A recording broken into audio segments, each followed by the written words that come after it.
बिस्मिल्लाहिर्रहमानिर्रहीम। अस्सलाम वालेकुम नाज़रीन, आप यूट्यूब चैनल देख रहे हैं। मैं इमरान खान हूँ।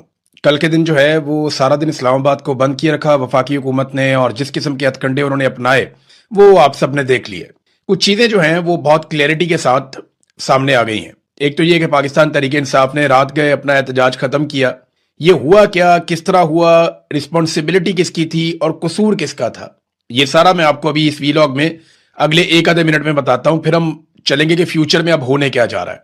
नंबर एक तो सुहेल अफरीदी ने आना था और उन्होंने डेडलाइन दी हुई थी 1 हफ्ते की, और साथ में उन्होंने ये कहा था कि मैं पहले से ज्यादा सख्त तरीके से आऊंगा। अब सुहेल अफरीदी ने किसी लॉन्ग मार्च का ऐलान नहीं किया, कोई अवामी कॉल नहीं दी, सिर्फ अपने अरकान पार्लियामेंट को यह बोला कि वो अपने साथ अपने दोस्तों को लेकर आए। अब हर रुकन पार्लियामेंट के साथ थोड़े थोड़े से लोग थे, बहुत ज्यादा बड़ी तादाद में लोग नहीं आए। ये 1500 लोग होंगे, 2000 लोग होंगे, इससे ज्यादा लोग नहीं थे। वो जो आप कहते हैं कि लाखों की तादाद में लोग निकल आए, वो नहीं था। और ना ये कोई लॉन्ग मार्च की कॉल थी। सुहेल अफरीदी और उनके लोग चक्री वाली साइड से इन्होंने जाना था, और जो प्रोटोकॉल था उसको भी यही पता था कि ये चक्री से जाएंगे। लेकिन आखिरी वक्त में सुहेल अफरीदी ने प्लान चेंज किया और वो एक्सप्रेस वे पे चढ़ गए जो इस्लामाबाद की तरफ जाती है।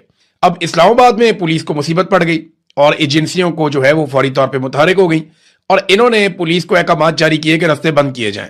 26 नंबर जो चुंगी है वहां पे रास्ते बंद किए गए, और वहां पाकिस्तान तहरीक इंसाफ की जानिब से सुहेल अफरीदी और उनके साथी जो पहुंच रहे थे उनके आगे रुकावटें लगा दी गई। इस पे सुहेल अफरीदी ने एहतजाज किया, इमरान खान की बहनें उनके साथ थीं। फिर सारा दिन लड़ाई झगड़ा चलता रहा। हजारों लोगों की गाड़ियां रुक गई, जो इस्लामाबाद से निकल रहे थे उनकी भी, और जो इस्लामाबाद में दाखिल हो रहे थे उनकी भी। फिर काफी देर के बाद जो है वो एक तरफ का आधा रास्ता खोला गया, फिर थोड़ा सा और रास्ता खोला गया, फिर बाद में पूरा रास्ता खोला गया। लेकिन इस बीच में बहुत सारे कारकुनों को गिरफ्तार किया गया और बड़ी बदमजगी बार बार होती रही, धक्कम पेल भी होती रही। पता चला बीच में अलीमा खानम को गिरफ्तार कर लिया गया, लेकिन बाद में उन्हें छोड़ दिया गया। हालांकि अलीमा खानम कई मरतबा कह चुकी हैं कि मुझे गिरफ्तार कर लो अगर करना है तो, लेकिन अलीमा खानम को यह निजाम एक स्ट्रेटेजी के तहत गिरफ्तार नहीं करता, क्योंकि इससे और बहुत बड़ा इंपैक्ट आएगा। अभी ये उतना बोझ उठाना नहीं चाहते। बहरहाल काफी देर लड़ाई लगी रही। हुकूमत को बाद में एहसास हुआ कि गलत जगह पर उन्होंने पाकिस्तान तहरीक इंसाफ को रोक लिया है, और इसकी वजह से तहरीक इंसाफ को वो कवरेज मिल रही है या वो मामला हो रहा है सोशल मीडिया पे जो अडयाला वाले रोड के ऊपर नहीं होता। देखिए ना, अडयाला वाले रोड के ऊपर कोई परेशान नहीं होता, यहां परेशानी बहुत ज्यादा बढ़ जाती है जब आप मेन स्ट्रीम मीडिया भी वहां पे है, आबादियां भी वहां पे है, मेन रोड के ऊपर आपने रोक लिया। तो ये पुलिस ने ये हरकत की थी और ये एजेंसियों के कहने के ऊपर की थी। ये सारे इकट्ठे ही आजकल काम करते हैं। सेक्टर कमांडर चला रहा होता है बेचारे, आईजी को भी और बाकी सारे सिस्टम को भी। तो ये निजाम ऐसे ही चलता है। बहरहाल इन्होंने ये बांगी मारी, इन्होंने वहां पे रोक लिया। उसके बाद पाकिस्तान तहरीक इंसाफ को मौका मिल गया, वो वहीं पे बैठ गए। उन्होंने कहा जी हम यहीं पे रुक के एहतजाज करेंगे, इमरान खान साहब से मुलाकात करवाई जाए, उनका अस्पताल में इलाज करवाया जाए। लेकिन ऐसा कुछ भी नहीं किया गया। सुहेल अफरीदी ने जो है वो पैगामात भी जारी किए, मार कुटाई भी होती रही। सुहेल अफरीदी कारकुनों को छुड़ाते रहे, पुलिस गिरफ्तार करती रही, लाठी चार्ज होता रहा। शाम के वक्त जो है वो जो रबड़ बुलेट्स होती हैं वो भी चलाई गई, और 3 तो मैंने फुटेजेस देखी हैं, 3 कारकुनों को बुलेट लगी हुई है रबड़ की, उनका खून निकल रहा है। तो कारकुनों को जो है वो उनका ब्लड भी निकला, कारकुनों को मार भी पड़ी। पुलिस वाले जो है उनके साथ धक्कम पेल भी बहुत हुई। पुलिस ने एक बड़ी अजीबोगरीब वीडियो जारी कर दी। वो वीडियो मैं देख रहा था, मैं हैरान हो रहा था कि ना इन्हें स्क्रिप्ट लिखना आता है, ना इन्हें कोई फिल्म बनानी आती है। ये तो बिल्कुल नालायक है। लेकिन सिक्योरिटी फोर्सेस के अंदर आप सिक्योरिटी की ड्यूटी पे किसको रखते हैं? जिसको आप चौकीदार रखते हैं वो ज्यादातर वो आदमी होता है ना जो बाकी काम नहीं कर पाता, तो वो चौकीदार बन जाता है या वो सिक्योरिटी की ड्यूटी के ऊपर आ जाता है। तो इनकी बेचारों की इतनी हैसियत होती है और इतनी काबिलियत होती है। वो 3 लड़कों को पकड़ा हुआ है, उनके गलों में पाकिस्तान तहरीक इंसाफ के झंडे पहना के उनके सर नीचे किए हुए हैं, और पीछे से पुलिस वाले उनको धक्के लगा रहे हैं, और वो बेचारे स्टेटमेंट दे रहे हैं लिखा हुआ कि जनाब हम आए थे इश्तियाल दिलाने के लिए, हम आए थे हालात खराब करने के लिए, हमें वहां से लाया गया था। यार ये कहानियां कौम ने बहुत देखी हैं। एक हच्ची मारी है इन्होंने ये करके, बल्कि उल्टा बदनामी की है अपनी प्रोडक्शन टीम की, और अपनी हरकतों को मजीद बेनकाब किया है। यानी क्या ये फॉल्स फ्लैग ही चलने हैं अब हमेशा? सारी दुनिया को पता है वो अडियाला जा रहे हैं, इमरान खान साहब से मुलाकात करने के लिए आए हैं। वो कोई एहतजाज करने, लड़ाई झगड़ा करने तो नहीं आए कि उन्होंने रास्ते में किसी जगह पे कोई फतह कर लेना। वो तो अडियाला जेल जा रहे थे इदारे यकजहती के लिए, वहां उन्होंने धरना देना था, आप पे प्रेशर डालना था, खबरें चलनी थी। लेकिन खबरें पाकिस्तान का मीडिया तो चलाता ही नहीं है। अब ये जितना भी ट्रैफिक जाम रहा इस्लामाबाद के सहाफी बेचारे रऊफ क्लासरा जैसे, अब वो सोशल मीडिया पे ही बेचारे आवाज उठा सकते हैं। अपने टीवी चैनल जहां पे वो बैठते हैं वहां बात भी नहीं की जा सकती, वहां मना है, क्योंकि वहां पॉलिसी चलती है पाकिस्तान की मिलिट्री एस्टेब्लिशमेंट की। जो वो चाहते हैं वो उतनी बात वहां पे कर सकते हैं। जब कोई जरा ऊपर नीचे बात करता है तो उसकी नौकरी चली जाती है, या उसको कोई नोटिस आ जाता है, या उसको इंतजामिया की जानिब से, जो चैनल की इंतजामिया है उसकी जानिब से उसको नोटिस मिलना शुरू हो जाते हैं और तंबीह की जाती है उसको कि आज के बाद अच्छे बच्चे की तरह आपने रहना है। बहरहाल ये हरकत सारी की सारी हुकूमत ने की थी, बेवकूफ़ी, लेकिन पाकिस्तान तहरीक इंसाफ वहां बैठ गई थी। अब हुआ ये, जो रिपोर्ट हुआ मामला वो ये है कि बैरिस्टर गौर फिर मिलने के लिए आए। उन्होंने अलीमा खानम से भी मुलाकात की और सुहेल अफरीदी से भी मुलाकात की। इसमें जो अलीमा खानम है उन्होंने कैटेगोरिकली ये कह भी दिया था कि ये मोहसिन नकवी के साथ राब्ते में है। यानी बैरिस्टर गौर, अली खान ने अलीमा खानम से मुलाकात की और अलीमा खान के मुताबिक बैरिस्टर गौर उस वक्त मोहसिन नकवी से राब्ते में थे। फिर उन्होंने बताया बैरिस्टर गौर ने कि मोहसिन नकवी ने पैगाम दिया है कि अगर यहां से ना हटा गया तो नहायत सख्त ऑपरेशन किया जाएगा, जैसे माजी में किया था। 26 नवंबर को लोगों को कत्लेआम कर दिया था, लोगों को मारा था। तो फिर बैरिस्टर गौर के इस पैगाम के बाद जो मोहसिन नकवी ने दिया था धमकी वाला, ये धरना खत्म कर दिया गया। इसकी कोई जरूरत नहीं थी, इस एहतजाज की, इसको खत्म ही होना था। उसकी वजह यह है कि लोग बहुत थोड़ी तादाद में थे और बड़ी तादाद में लोगों को नहीं लाया गया था, ना कोई इकट्ठा किया गया था। कुछ चीजें ना बड़ी क्लियर हो गई हैं इस सारे से। जो एपिसोड मैंने आपको बता दिया हुआ कि आप जरा देखें, आपके कुछ चीजें बड़ी क्लियर हो गई कि इस रजीम के पास ना एक बहाना है कि इमरान खान साहब जब स्टेटमेंट देते हैं ना तो पाकिस्तान के अंदर अनारकी पैदा होती है और पाकिस्तान में सियासी इस्तेहकाम नहीं आता। यानी जेल के अंदर बैठा हुआ कैदी नंबर 804 आज पूरे निजाम पे भारी है। ये निजाम खुद ये मानता है कि जेल की दीवारों के पीछे से भी वो इनसे ज्यादा ताकतवर है। उसका एक स्टेटमेंट इनकी सारी मेहनत के ऊपर पानी फेर देता है। लिहाजा इन्होंने एक मतेअमली बनाई है कि इमरान खान का कोई स्टेटमेंट बाहर नहीं आएगा। बुशरा बीबी की भी उनकी फैमिली से मुलाकातें नहीं करवाते, इसलिए कि बुशरा बीबी के जरिए से इमरान खान का कोई स्टेटमेंट उनकी फैमिली के थ्रू बाहर ना आ जाए। वो मुलाकातें भी नहीं करवाते। वो भी हुकूमत बोले तो मोहसिन नकवी की बात कर लेते हैं। हुकूमत तो ना 3 में ना 13 में। मोहसिन नकवी आसिम मुनीर साहब के करीबी आदमी है, तो वही पैगाम लेकर आते हैं। तो वो अब नहीं चाहते कि इमरान खान साहब का कोई स्टेटमेंट बाहर आए, लेकिन इमरान खान साहब की बहनें ये कहती है कि कुछ तो ऐसा है जिसको छुपाया जा रहा है। नादरीन याद रखिएगा, गुज़िश्ता कई महीनों से जब से इमरान खान साहब की आंख का मसला हुआ है, जब से उनकी आंख का इलाज चल रहा है, उस वक्त से लेकर अब तक सिर्फ सलमान सफदर एक ऐसा आदमी है जो इमरान खान साहब का वकील है, जिसकी इमरान खान से मुलाकात हुई है। और एक आदमी के स्टेटमेंट के ऊपर आप भरोसा नहीं कर सकते। सलमान सफदर को मैं कोई ऐसे नहीं कह रहा कि वो काबिल भरोसा नहीं है, वो बड़े जबरदस्त आदमी है, बड़े शानदार वकील है। लेकिन मामला यह है कि वो सिस्टम के साथ रहकर काम करते रहे और वो सिस्टम से बाहर जाकर कोई इनकलाबी नौयत की शख्सियत नहीं है। वो तो एक वकील है, बेचारा कानून की बात करेंगे, इंसाफ की बात करेंगे, आइन की बात करेंगे। और इमरान खान साहब से अगर उनकी मुलाकात करवाई जाए और बाद में उन पर दबाव हो कि फलानी चीज आपने नहीं बतानी, तो बहुत मुमकिन है कि अगली मुलाकात हो जाए इसके लिए वो फलानी चीज ना बताएं और वो ये समझते हो कि इमरान खान साहब की इसमें बेहतरी है। लेकिन मामला यह है कि उनकी फैमिली को नहीं मिलवाया जा रहा या किसी ऐसी शख्सियत की इमरान खान से मुलाकात नहीं करवाई जा रही जो बाहर आकर हकायक कौम के सामने रख सके। इमरान खान की बहनें कह रही हैं कि कुछ ना कुछ तो ऐसा जरूर है जिसे छुपाया जा रहा है। हमारी कई महीनों से, लगभग अब 5-6 महीने हो गए, इमरान खान साहब से कोई मुलाकात नहीं करवाई जा रही। कोई भी उन्हें नहीं मिला, उनके जाती डॉक्टरों को भी मिलने नहीं दिया जा रहा। तो ऐसा क्या है जिसे छुपाया जा रहा है? अब यह चीज तो क्लियर हो गई कि हुकूमत इमरान खान से मुलाकात नहीं होने देगी। यह चीज भी क्लियर होगी कि इस हुकूमत के अंदर इंसानियत या कोई चीज ऐसी आप समझ रहे हो कि कोई जाग गई है, कोई जमहूरियत है, कोई इंसानियत है, तो ऐसा कुछ नहीं है। और यह चीज भी सुहेल अफरीदी को अब क्लियर हो जानी चाहिए कि यह घी सीधी उंगली से नहीं निकलेगा। उन्हें एहतजाजी सियासत पे जाना पड़ेगा, जिसका इमरान खान साहब ने आज से 7 माह पहले या 8 माह पहले हुक्म दिया था। इमरान खान ने कहा था कि स्ट्रीट मूवमेंट चलाई जाए। तो स्ट्रीट मूवमेंट वो नहीं है जो सुहेल अफरीदी किसी गांव में, किसी शहर में चले जाते हैं, वहां लोग निकलते हैं, नारेबाजी होती है, ये गाड़ी के ऊपर खड़े होते हैं, तकरीर करते हैं, वापस आ जाते हैं। वो स्ट्रीट मूवमेंट नहीं है। स्ट्रीट मूवमेंट जो है वो नजर आती है, वो पता चलती है, हर गली में, हर मोहल्ले में, हर घर में पैगाम जाता है, जगह जगह कैंप्स लगते हैं, जगह जगह लोग इकट्ठे होते हैं, मेंबरशिप्स होती हैं। वो जो इन्होंने एक मंसूबा बनाया था वो स्ट्रीट मूवमेंट हो सकती थी। या और तरीके हैं, ये उनको भी कर सकते हैं। वार्ड की सतह तक जाएं, हर जगह पे जाएं, अपने नौजवानों को इकट्ठा करें, उन्हें मोटिवेट करें और उन्हें बताएं कि एक तारीख आने वाली है, उस तारीख को हम सब मिलकर निकलेंगे और इकट्ठे जाकर इमरान खान साहब की रिहाई के लिए आवाज उठाएंगे। या पाकिस्तान को इस फस्तायत से निजात देने के लिए हमें एक साथ निकलना पड़ेगा। तो पाकिस्तानियों को इकट्ठा करना पड़ेगा। ये हुकूमत बिल्कुल लचक नहीं दिखाएगी। एस्टेब्लिशमेंट की सोच अब भी वही है, कातलाना सोच है। अवाम के हक को कभी भी जमहूरी या पार्लिमानी तरीके से वापस नहीं लिया जा सकेगा। ये सीधी उंगली से घी कभी नहीं निकलेगा और अवाम को भरपूर अंदाज में मुतहर्रिक होकर निकलना पड़ेगा। जो रियल स्ट्रीट मूवमेंट होती है, जिसका इमरान खान साहब ने कहा है, उसके ऊपर इनको चलना पड़ेगा। अब सुहेल अफरीदी साहब आज 2 बजे एक प्रेस कॉन्फ्रेंस करने जा रहे हैं, जिसमें वो कुछ चीजों का ऐलान करेंगे। देखते हैं वो किन चीजों का ऐलान करते हैं। बहरहाल कल का दिन गुजर तो गया, लेकिन कोई बहुत बड़ी कामयाबी नहीं मिली। ना इमरान खान साहब से मुलाकात हुई, ना उनका इलाज हुआ, और सिर्फ एक हुकूमत ने रोकने की कोशिश की, कुछ कारकुन गिरफ्तार हुए, कुछ कारकुन जख्मी हुए और हजारों लोग ख्वार हो गए। इसके अलावा कुछ भी नहीं हुआ। हाँ, ये जरूर है कि सुहेल अफरीदी ने साबित किया कि वो मुजामत के रास्ते पे चल सकते हैं। वो छोटी मोटी मुजामत होती रही सारा दिन में, कोई बहुत बड़ा एपिसोड तो नहीं हुआ। अब इसमें जो है वो पाकिस्तान तहरीके इंसाफ को और सुहेल अफरीदी को यह फैसला करना है कि वो किस लेवल तक इस मामले को ले जा सकते हैं। हाँ, एक चीज मैं आपको बताता हूं कि मिलिट्री एस्टेब्लिशमेंट ने खैबर पख्तूनख्वा की हुकूमत के खिलाफ बाकायदा कंपेन लॉन्च कर दी है। मैं एक्सप्रेस न्यूज की खबर पढ़ रहा था, इसमें सबसे पहले जो है फहद हुसैन साहब को एंगेज किया गया, क्योंकि वो PMLN से उनका ताल्लुक है। वो साबिक कैबिनेट के मेंबर भी रहे शहबाज शरीफ के, और जो जुल्म और बर्बरियत पाकिस्तान में होती रही उसका हिस्सा रहे फहद हुसैन। तो अब जनाब उन्होंने एक खबर भी जारी करवा दी है एक्सप्रेस न्यूज के ऊपर।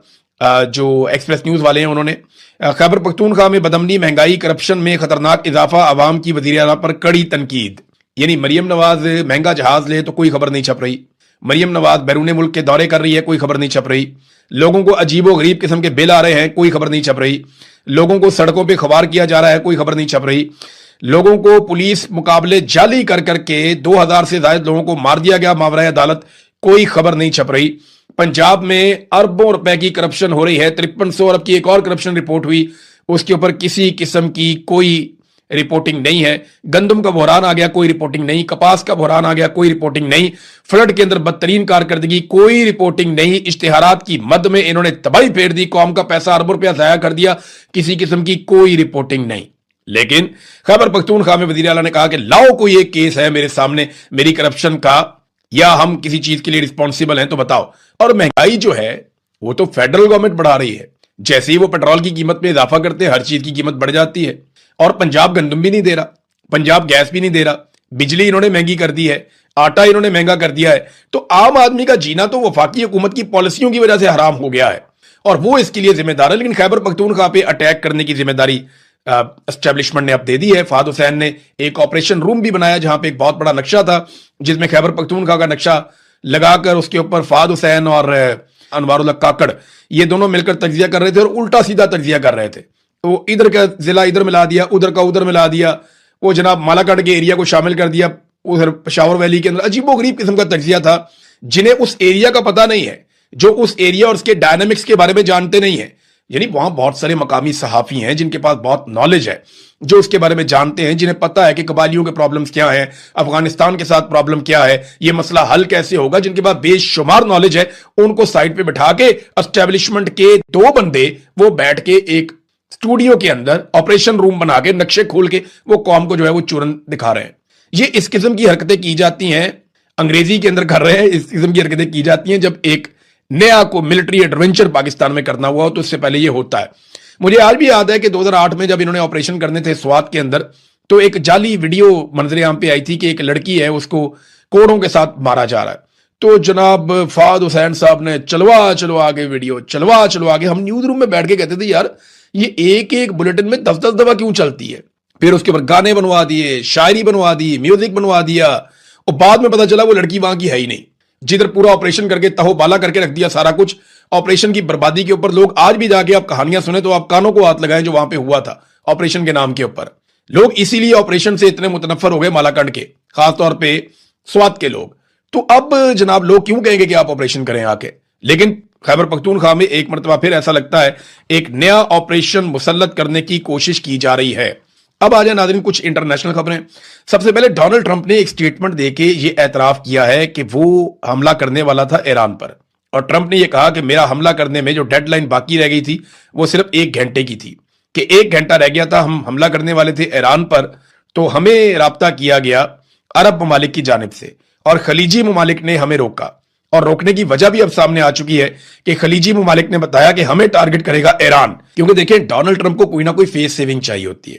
अमेरिका अपने बहुत सारे हथियार चला चुका है और अमेरिका को एक बात की समझ आ गई है कि सिर्फ लड़ाई से ईरान को काबू नहीं किया जा सकता, या आप लड़ाई के जरिए से ही ईरान को घुटने टेकने पर मजबूर नहीं कर सकते।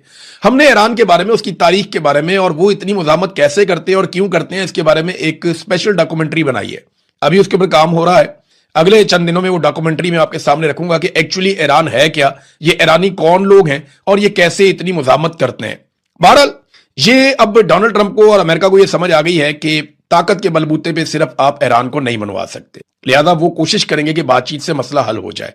कभी पाकिस्तान फेस सेविंग देता है, कभी अरब ममालिक देते हैं, और अरब ममालिक ने यह बताया है कि ईरान की जो हिकमत अमली है उसमें खलीजी ममालिक की जो तनसीबात हैं उनको अब रखा गया है, वो वहां पे अटैक करेंगे। ये बात रूस ने भी बताई है और ये खतरे से आगाह किया था रूस ने तमाम ममालिक को कि जनाब इस मरतबा अगर आप जंग करेंगे तो ईरान जिस तरह का जवाब देगा उससे पूरा खित्ता लपेट में आ जाएगा। अच्छा नाज़रीन, अब एक और मसला भी है। वो मसला ये है कि सऊदी अरब और यूएई के ऊपर ड्रोन हमले हो रहे हैं, लगातार हो रहे हैं। यूएई में आपने देखा कि एक एटमी तनसीब के करीब, जहां पे एटमी पावर प्लांट है, उसके बिल्कुल नजदीक एक जनरेटर में आग इसलिए लग जाती है कि वहां पे ड्रोन मारा जाता है। फिर 6 ड्रोन जो है उनको यूएई हवा में तबाह करता है। सऊदी अरब क्लेम करता है कि 3 से 4 ड्रोन उन्होंने भी हवा में रोके हैं और उनको हवा में तबाह किया है। लेकिन अब यूएई ने एक बड़ा खौफनाक स्टेटमेंट दिया है और उन्होंने ये बताया कि ये जो ड्रोन्स हमारे ऊपर आ रहे हैं ये ड्रोन इराक से आए थे। यूएई ने कहा कि बराका न्यूक्लियर पावर प्लांट को निशाना बनाने वाले ड्रोन्स इराक से आए थे। अब इराक से ये ड्रोन आ रहे हैं तो फिर ईरान ने तो नहीं मारे ना। और ईरान ने ये दावा भी किया है, ईरान ने बाकायदा ये स्टेटमेंट दिया है कि सऊदी अरब या यूएई के ऊपर जो ड्रोन्स जा रहे हैं उनका ईरान के साथ कोई ताल्लुक नहीं है। ईरान इस वक्त मुकम्मल तौर पे सीज फायर किए हुए है।